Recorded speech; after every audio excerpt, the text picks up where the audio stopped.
dinquma nabiyyoota seenaa kana isaanii gartee hunda yoo laalte Yoosefis mana hidhaa darbanii abjuu hiikee fi mana hidhaa akka ture hin beektan. Waliigallee haadha mootii je waan sanaa wajjin akka ture. Fara'aawn isa jidduu, Faaroo isa jidduu seenaan jarri kun hundi dinqii adda addaa akka itti fudhatama saba isaanii keessatti isaan kun Waaqayyoorraa akka dhufan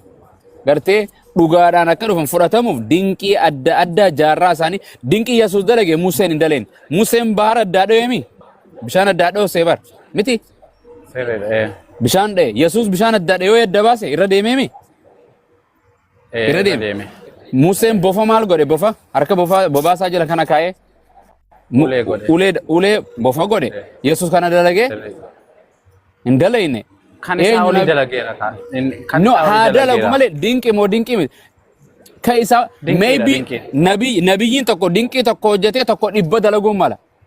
eenyu kan waan dinqii kana akka hojjetaniif eenyutu dinqii kana maaliif hojjetan Waaqayyoon malitti hojjetuu dandeenye dinqii miliyoona tokko hojjeteef Waaqayyo isan gootu nabiyyummaa isaaf hin dabaltu nabiyyummaa ergamu waliigallee amma fakkeenyaaf ani ilmaan dhibba takka qabaadhee obboleessa kiyya taatee ilma tokko yoo qabaatte abbaa ilmoonuma qabdaara abbaa ilmoonuma jedhamta anis abbaa ilmaan haa jedhamu malee namummaan ilmaan dhibba horadheef namummaan kiyya naan dabalamtu bar waggaan umriin tiyyaas naan dabalamtu gartee oromummaan naan dabalamtu narraan irramtu Yesuus Kiristoos dinqii Abrahaam dalage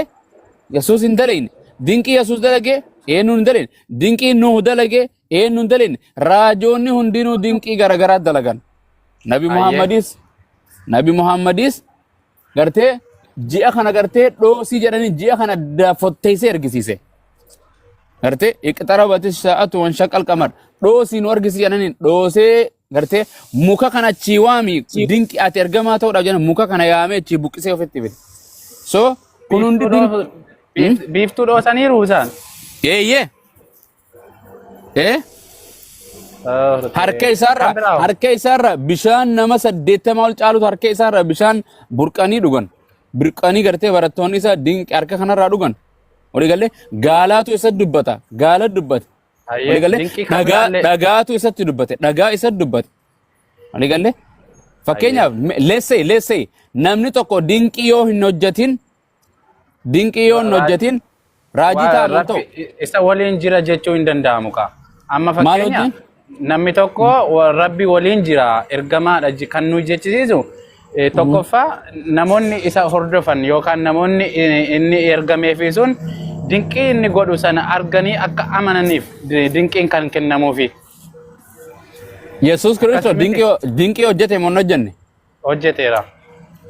Itti amananii Yihuudoonni? Itti amananii? Amma ilaali maalidha beektu? Anamma እንትና ማን ነው ዋና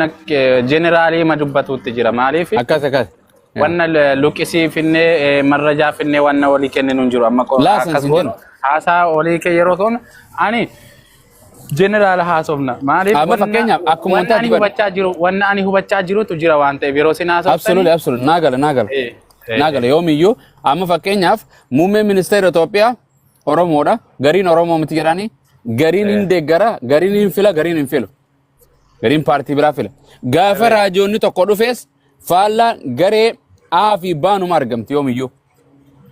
ወሊገለ ገሬን አፊ ባኑ ማርገምት ፋላ ኢሳኒ ራጆ ኢየሱስ ቆፋሚ ራጆተ ሄዱ ነቢ መሐመድ ቱማኒቲ ቢየራ ሬበኒ ባሰን ኢየሱስ ክርስቶስ ሬበ አጀሱ ዳፍ በርባደኒ ማቲን ጀላ ጎዳንቴን ወሊገለ Kanaafuu namoonni muraasni itti amananiiru namoonni muraasni itti amana akkasumare hundi hin amanu